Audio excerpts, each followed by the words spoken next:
We're moving on to topic number 2. Quinn, this is yours. Take us away.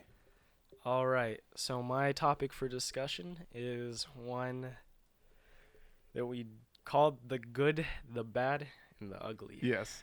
And it's a question about who our favorite protagonist in a video game is, who our favorite like supporting characters are in a video game, and then an annoying character in a video game. Okay. So it doesn't have to be necessarily a bad guy. It can just be someone that was like wouldn't stop trying to sell you like a pickle jar for 28 hours.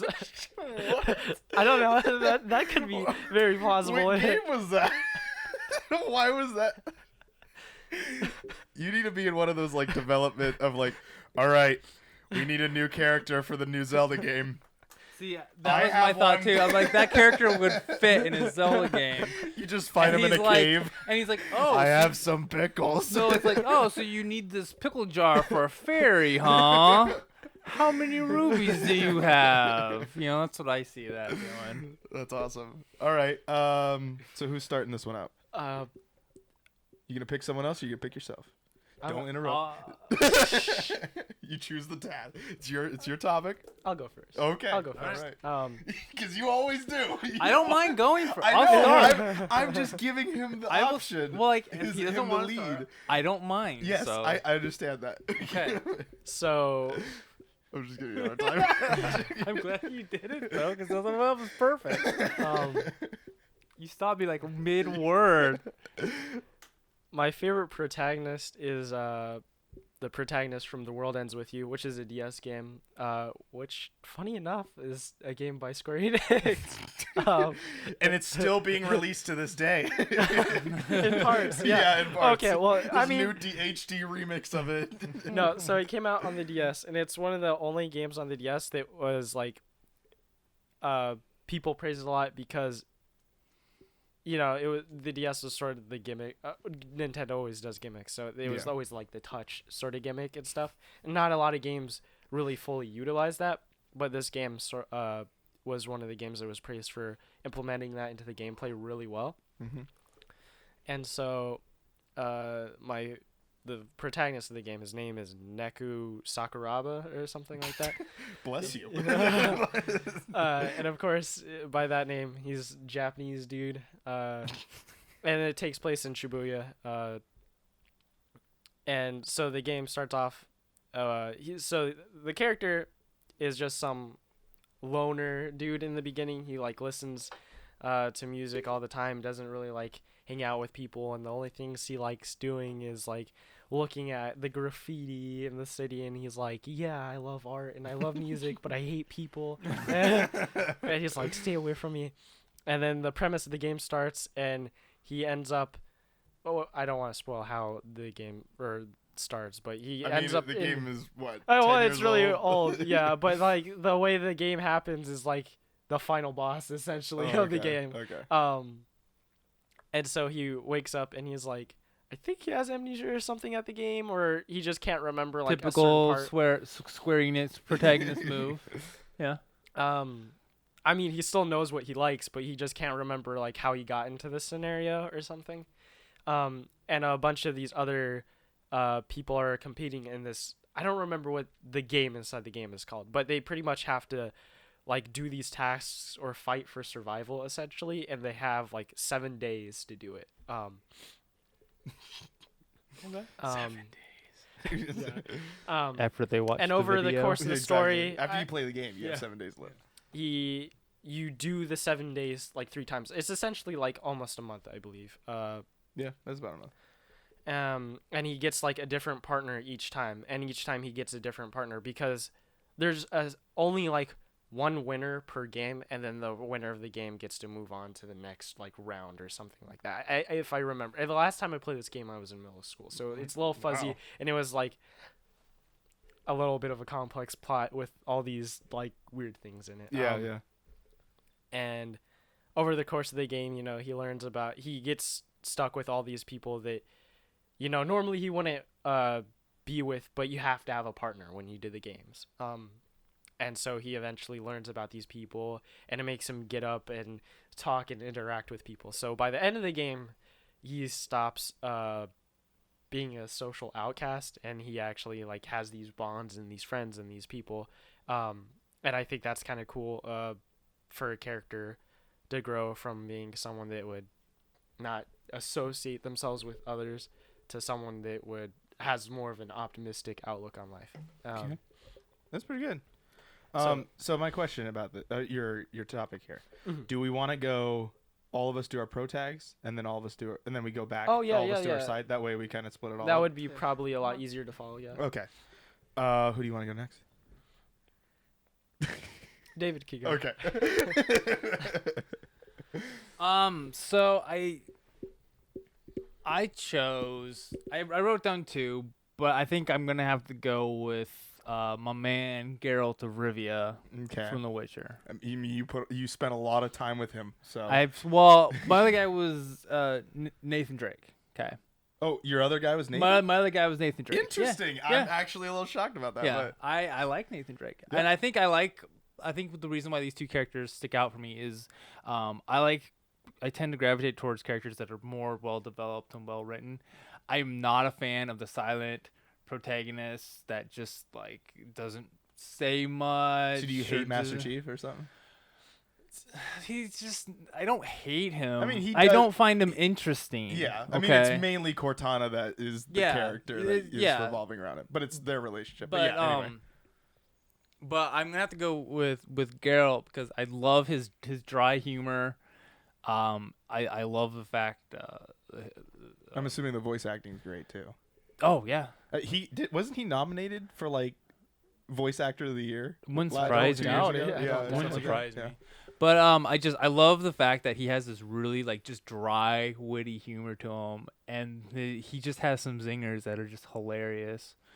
Unfortunately, I'm drawing a blank on any specific ones right now, but even Rebecca is reading the books right now. Oh wow! And she was saying that she likes his humor too, and that's not something that people really think of when they think of The Witcher is the amount of humor in the game, and that's one of the things I'm worried about with the show that's happening is that that's gonna get lost. It is Netflix though, right? It's Netflix, yeah. So I mean, they haven't failed us this time, Yeah. But he's just a badass. Yeah. And I love the story revolving around him and the characters in the whole just series, just the way that they're all written together, and I just love his interactions with everything. It's one of the few games where I will spend hundreds of hours and not skip a dialogue thing just to get my fetch quest and go, because he's awesome. Yeah, I'm curious to hear about Nate Dogg here.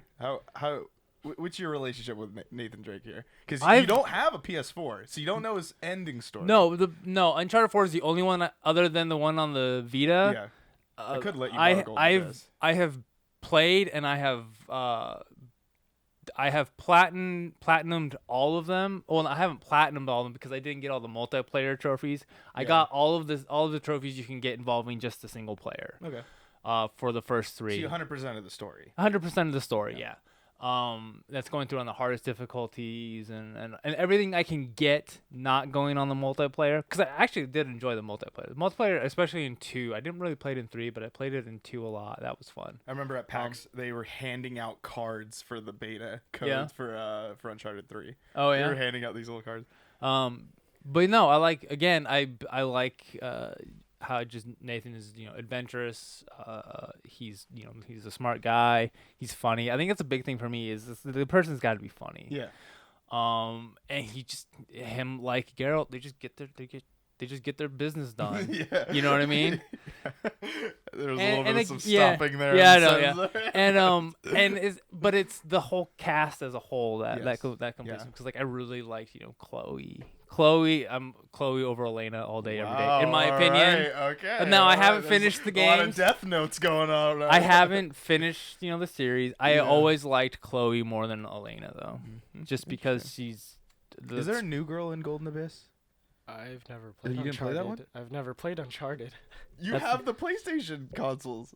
Yeah, but I'm not interested in those Okay, games. all right. I mean, So I that's do okay. want to It's play fair those. enough. It's Yeah. fair enough. It's okay. Yeah.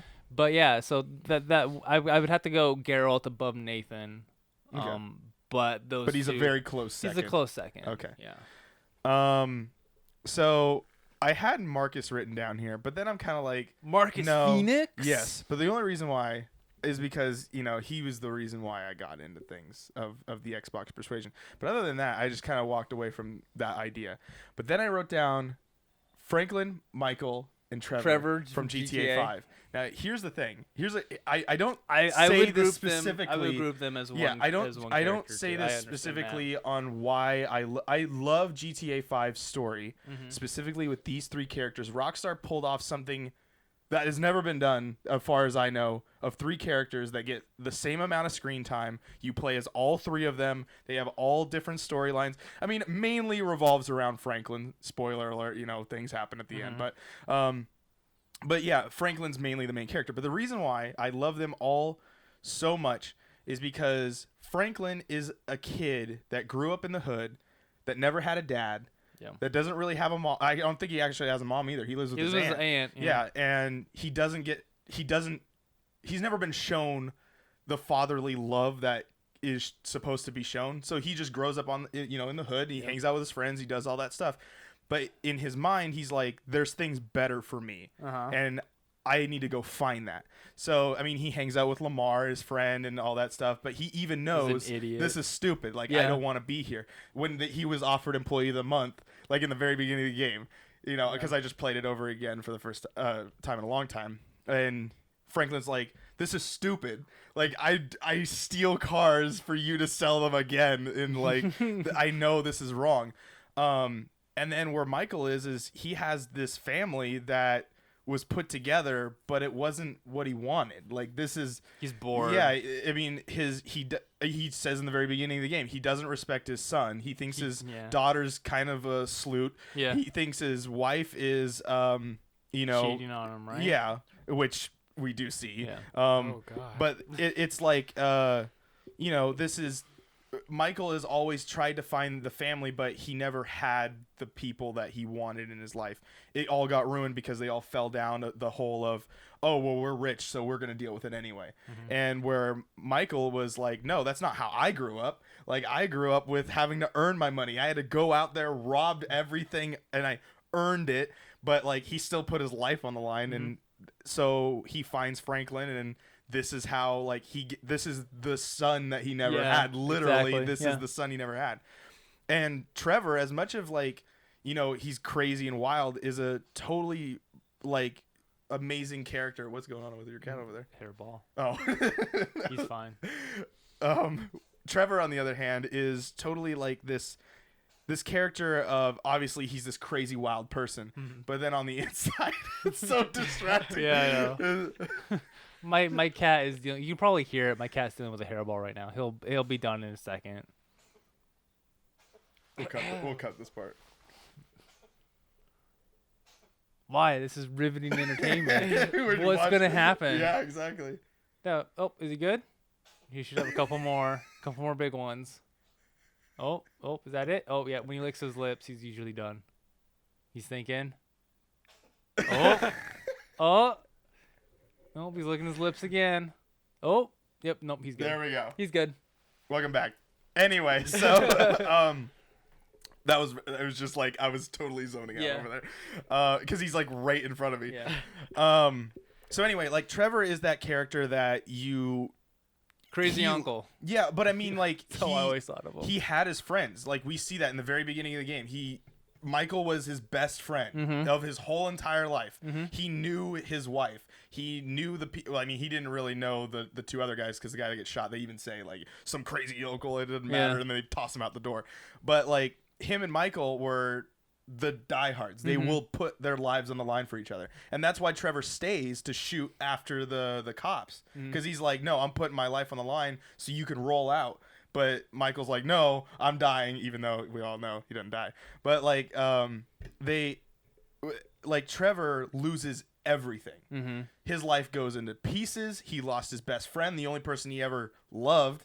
And like now he lives in a trailer park and doesn't do any it's crazy. They were the complete opposite sides of the spectrum. Yeah, exactly. Of the end of how that can play out. Yeah. And so you see Trevor as this lost child of like never having family, and then finally realizing Michael's still alive. Mm-hmm. Like now I gotta go find him, and then obviously you see the story kick in, and that's what it is. But those three characters are so amazing in like.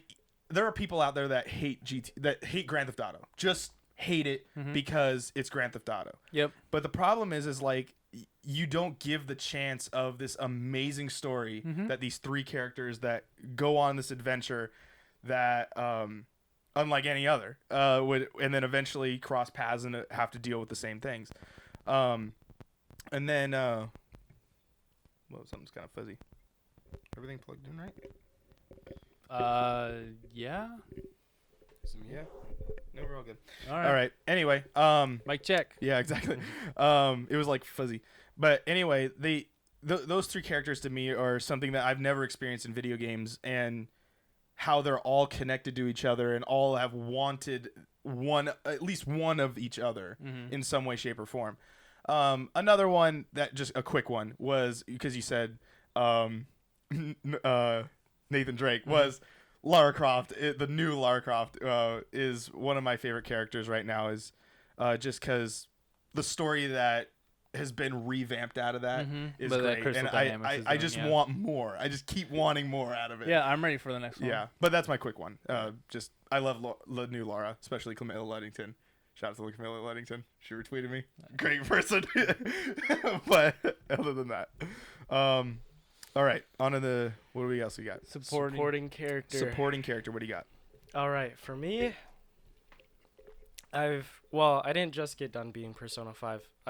I'm about to beat it for the third time now. Jeez. I'm gonna do my fourth playthrough because I'm trying to 100% it. Does that have New Game Plus? Yes. Okay, I always thought Persona did, but. So I've spent quite a few hours in that game, in that realm of existence. He is you now. And so, one of my favorite supporting characters in video games is Yosuke Hanamura from Persona 4. Really? You like Yosuke? Because the reason I like Yosuke so much is because from Persona 4. Yes, Persona 4. Yeah.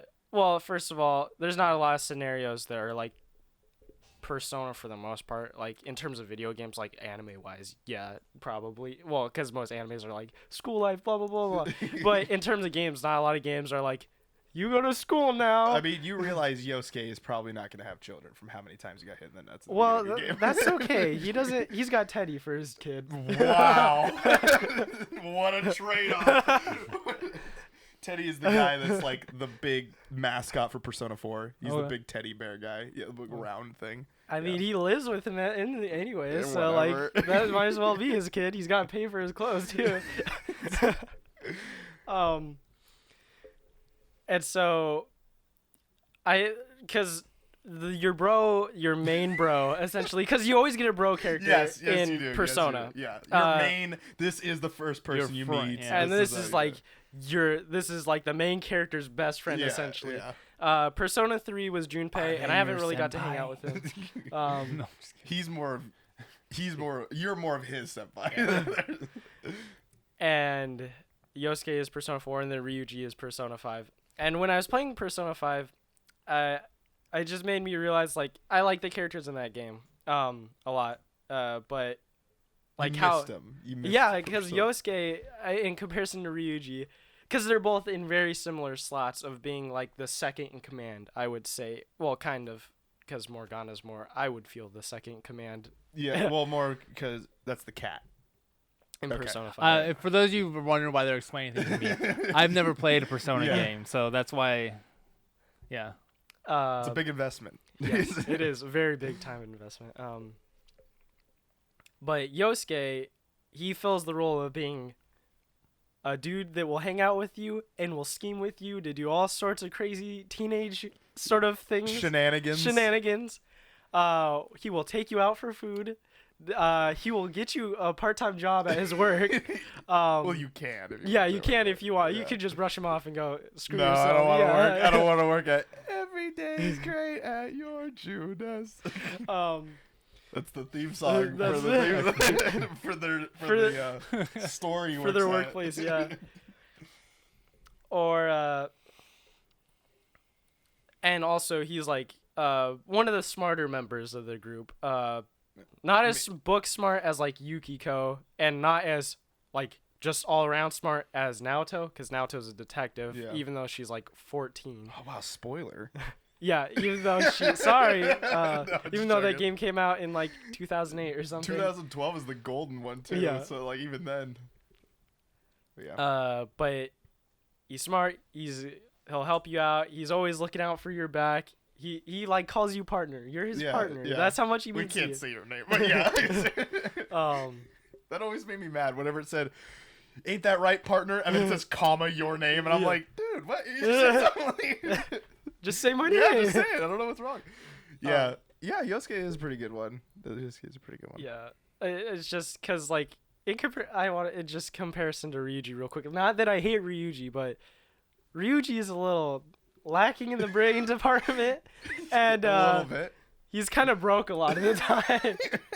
Because half of the time, like one of the parts in the game that is like not an actual part that is part of the main story, but if you hang out with him and do his social link, or in Persona 5 it's called Confidant, he goes, "You guys are eating," and he's like, "Oh dude, I forgot my wallet." Oh yeah, it's like the very beginning thing you do, yeah. And you're like, "You forgot your wallet? Are you kidding me?"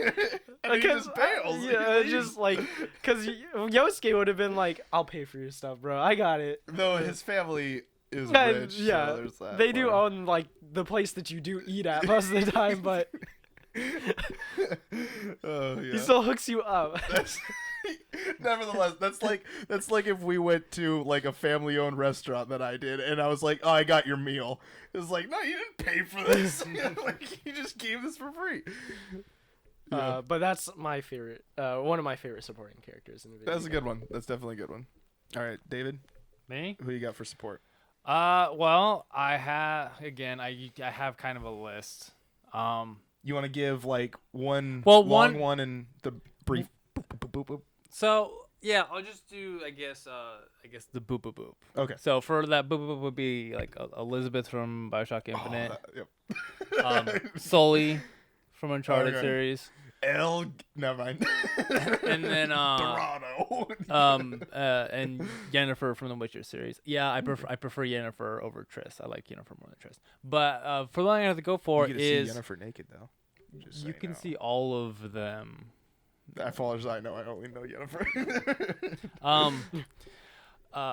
It's more of it's a character type from the Final Fantasy series that I really have that I like, and because they tend to kind of take those archetypes through the games, and so I always kind of know which character I'm gonna like because there's gonna be that character that's basically that character.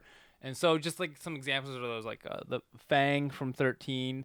It's usually like the strong female, like don't take crap from anybody, but I'm gonna kick your butt after you try.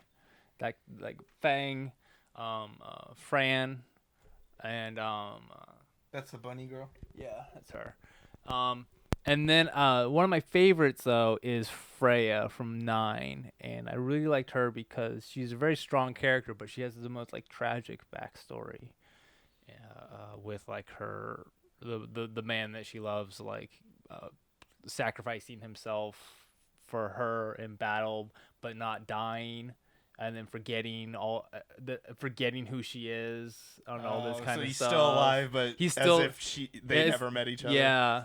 It's interesting. And I've always have gravitated towards the more, I guess, the stronger female character rather than just the ones that are just kind of there, or the characters that are there, because they're awesomely well written characters, and they all are unique in their own ways. But like, I like Fran is just, or not Fran, Fang. I like how they all start with an F. I just never noticed that. Fang Coincidence? Fang from 13 was my favorite character in that game. I loved the accent. One thing. Is she Australian? Yeah. Oh. Called it. I liked her look. She used the polearm, she was the Dragoon. That's my favorite type of character. Dragoon. And and she was witty and funny, and I liked her. So yeah, that's good. I thought I'd keep that nice and short. You know, as I was hearing yours, and then I was just kind of thinking, because I had Elizabeth too. Obviously, Yeah. I love Elizabeth. I don't know anybody who doesn't who's played BioShock Infinite. And a lot of people don't like BioShock Infinite. Have you known this? I have, yeah. It's the ending. People don't like the ending because I was fine with it. I know Rebecca doesn't like the ending. She likes everything up into yeah. So did I. I've heard that the ending is what drives people away because yeah. It's still a little bit. It's because they need to come out again. I think the problem is that there's so much information that the game is trying to tell you, and then in they go, such a short period of time. We gotta push it. Yeah, and so yeah, I think that's it, and I can understand why that would be a turnoff to people. I love BioShock Infinite. For a lot of people say it's not. I think it's better than the first one. I'm probably gonna get a lot of hate for that one too. I do like the first one, and I love the first one is, but they're two different games. Yes, they are two very different like, styles. One games. is a horror game, survival horror. Yeah. The other one is trying to tell you a story. Yeah, and I'm not saying that the first one doesn't try to tell you a story, but it's there. That's not you the focus of what it is. You kind of have to dig for it. Yeah. But anyway, Elizabeth by far one of my favorite. Probably my number one, because like the Booker catch. I kid you not. Booker catch for someone that has played BioShock knows I've no ammo. I don't know where to look. Elizabeth's running off and she finds it for you and she tosses you stuff. And I'm like, thank God. Like I was gonna die, but you saving me. And no one shoots her, by the way.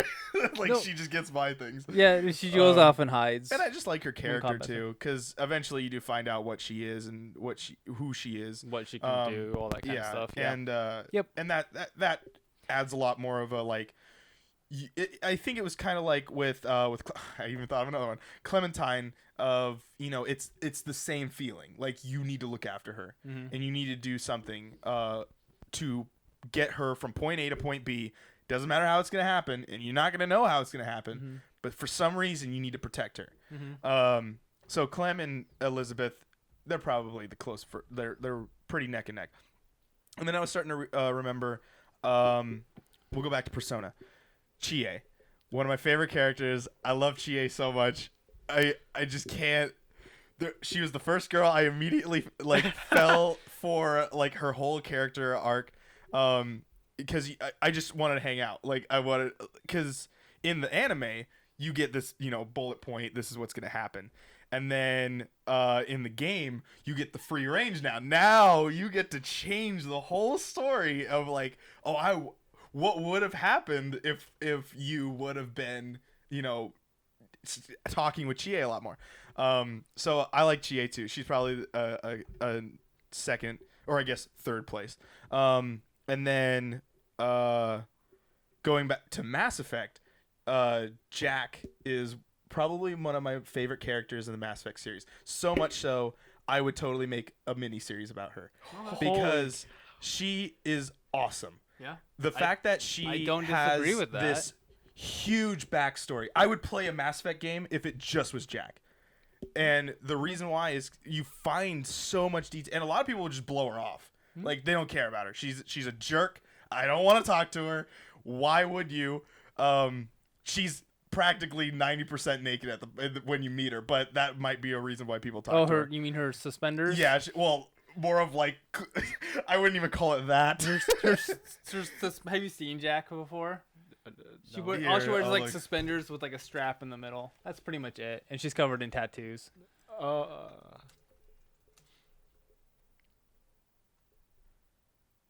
This is her. Put up an image. That's her. And she has these right here. That's what. Yeah, that's what she looks like in game. Yeah. Yeah, that's in 2, and then she comes back in 3. Yeah. So that's kind of a deal. But yeah. But the thing is you talk to her and she talks about how you kind of you were saying. Yeah, you have to poke at her. Yeah, you had to poke and get her to open up. Yeah. But once you do, she's got a story. Every single time I got back from a mission, I just went and talked to her, even if she totally blows you off, which She will for a really long time until you progress the story a little bit more, and she goes on missions with you. I put her in my party every single time in Mass Effect 2. Well, you gotta have some sort of a person who does biotics. Yeah, you know, it's like, who are you gonna use? Samara, Jack, or Miranda? Yeah, or yourself, like Miranda. or yourself. And that was the other thing is a lot of people would can Jack and go for Miranda. Clearly, gotta get that booty. You gotta get the booty. Yeah, that's what it was. so that was what, like, a lot of people would just put Miranda in it. I hated Miranda. She sucks. I don't like her character. Okay. She's a jerk. No, but here's the thing though. She's supposed to be that role in the game though. You got to have that character in the game. I don't know, but I mean, Jack was that perfect fill though, because like you eventually found out about her. Right. With Miranda, she just kind of threw all the information out there. And then for me, she tells me the information, and tells her about her sister, tells her about her dad, blah, blah, blah, this and that. And eventually I go, I still don't care about you. Like, you're still a jerk. Okay, this has fine. no reason of why you're like, with Jack, she's tortured. Yeah. She's loses someone that she loved very dearly. It's the reason why she doesn't want to talk to you. And she even tells you, like, I don't want to do this. And then there's even a time where, like, what I do like about the Jack love scene is you don't do anything. Like, you just hug each other. Yeah. And she's crying. And there's this sense of, like, she is completely changed. Yeah. And you have torn down this huge barrier. And that I've never experienced with another character. Mm-hmm. And that's why I love Jack. And then when 3 came back, Ashley came back. Yeah. So that was a big situation. Yeah, I knew you were going to have problems in 3. I remember when he was playing through them, and he was talking about his characters and his relationship developing. And when he said in 2 he switched over to Jack, and I already known everything by then, and I'm like, oh, okay. Because in my head I'm thinking, oh, this is gonna get. And I didn't want to look anything up. Yeah, I didn't want to spoil anything for him. He wasn't spoiling anything for himself, and I just was in my head. I'm like, yeah, he's gonna have an interesting time in 3. Yeah. So did you get her that? Did you bring Ashley that Thoreau book? Book that what's his name, Henry Davis Thoreau? I bought you the bought book. No, I only bought because I think if you buy all the books it doesn't work. You have to buy the specific one. And I didn't know the specific book that she quotes all the time. I knew. Well, I saw that one and I'm like, oh, well then I guess these might be 3 different cutscenes, so I bought them all. And I was like, oh, and then it never happened, and I was like, oh, and then you told me about that. But anyway, so I got Elizabeth, Jack. I had Dom on here, but I only really like it when someone else is playing because he's almost more intriguing than Marcus is in some ways. I like Dom more than Marcus. I agree. And then and Chie. So there's my sidekicks. All right. Annoying. Moving on to the most annoying. What is that? Oh, okay. So I couldn't really think. It was hard for me to sift through the memories in my mind. Oh yeah, believe me, that's mine too. Thinking of like an annoying character, because recently I don't really get annoyed by like video games that much, or if I get annoyed by a video game, I get annoyed by like a lot of the characters. So in order for me to like say this is a really annoying character, the character has to stand out. In my opinion, has to stand out in comparison to the rest of the cast. Like the rest of the cast is like really awesome, and then this character is just like the, I don't know, like hangnail of the bunch. Yeah, like, why was this in here? Why did they have to be here? Yeah. Although I understand why this character exists, and I think it's really unique and cool. Is Mr. Rossetti from Animal Crossing. Oh, Rebecca has told me about this person. And so Mr. Rossetti, that's the mole, right? Yeah, he's this mole guy in Animal Crossing. Is he the one that owns everything? No, that's Tom Nook. Okay. No. Mr. Rossetti I like his name too. The only time you meet him, you don't pretty much in New Leaf, you don't have to talk to him Mr. anymore. Rossetti. Yeah, okay. Because in New Leaf you're the mayor, and no one wants to mess with you, right? Because you're the big boy in town. Right? Yeah. In the previous games though. Because I was a kid. I didn't have all the time in the world to spend waiting for days to pass, because in Animal Crossing, time passes by in real time. And I always wanted my money to just make itself by depositing in the bank. And then on the DS, you could change the clock feature fast forward like 100 years and you'd have a bunch of money. Although the downside of that is some people might have moved out and you'd get tons of weeds in your town. But at the cost of getting a whole bunch of free money, I was willing to do that. I mean, this is the gaming world you wanted to live in, too. Exactly. Well, yeah. Oh, well, I can't cheat in real life, really. I can't fast forward 100 years. You get a lot of weeds in your yard, so... So if you do that, you have a present when you step outside of your house. Because every time you save and exit the game, you're in your house in that game.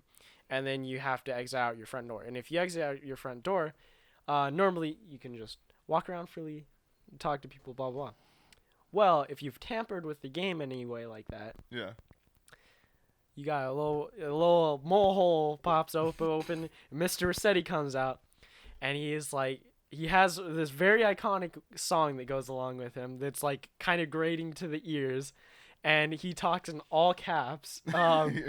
And he will talk depending on how often you do this. By the way, it gets longer and longer, and he'll just talk to you about you shouldn't be resetting your game. You know what this does, right? You can't just change your life like this. You gotta live it like a normal person. Blah blah blah. You can't be breaking society and blah blah. And then eventually he'll go, well, I guess you finally understand. Just don't do it again. And I remember as a kid, I did it like maybe 6 or 7 times.